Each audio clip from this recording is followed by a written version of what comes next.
தம்பி இருக்கிற இடத்த காட்டுறாங்க. அங்க செமையா காத்தடிக்குது. தம்பி குளிர்னால பெட்ஷீட்லாம் பொத்திட்டு ரோட்ல போறாரு. அங்க இருக்கிறவங்களா அவனை பாரு காமெடியா இருக்குன்னு சொல்றாங்க.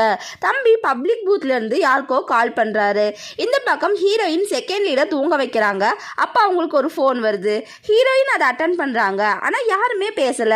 ஹீரோயின் லீஷின் நீ தானே லைன்ல இருக்கேன்னு கேட்குறாங்க. நீ எங்கே இருக்கிறேன்னு கேட்குறாங்க. தம்பி நான் சொல்ல மாட்டேன், உங்கள் வாய்ஸை கேட்கணும் போல இருந்துச்சு, அதான் கால் பண்ணேன், சரி நான் வைக்கிறேன்னு வச்சிடுறாரு. ஹீரோயின் ஃபோன் ஆப் மூலியமா லோக்கல் பூத் அட்ரஸை கண்டுபிடிக்கிறாங்க.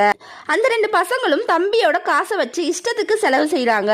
அப்போ பர்ஸில் ஐடி கார்டு இருக்கிறத பார்க்குறாங்க. அப்புறம் தம்பி ஐடி கார்டை ஃபோட்டோ எடுத்து போஸ்ட் போட்டு விட்டுடுறாங்க. ஹீரோ அதை பார்த்துட்டு தம்பியை பார்க்க கிளம்புறாரு. ஹீரோ அம்மா ஏன் என்னாச்சு, இவ்வளோ அவசரமாக எங்கே போகிறேன்னு கேட்குறாங்க. ஹீரோ தம்பி இருக்கிற இடம் தெரிஞ்சிருச்சு, அங்கதான் போறேன்னு சொல்றாரு. அப்பா தம்பியை எப்படியாச்சும் கூட்டிட்டு வந்துருன்னு சொல்றாரு. அம்மா ஓடி போனவன ஏன் கூட்டிட்டு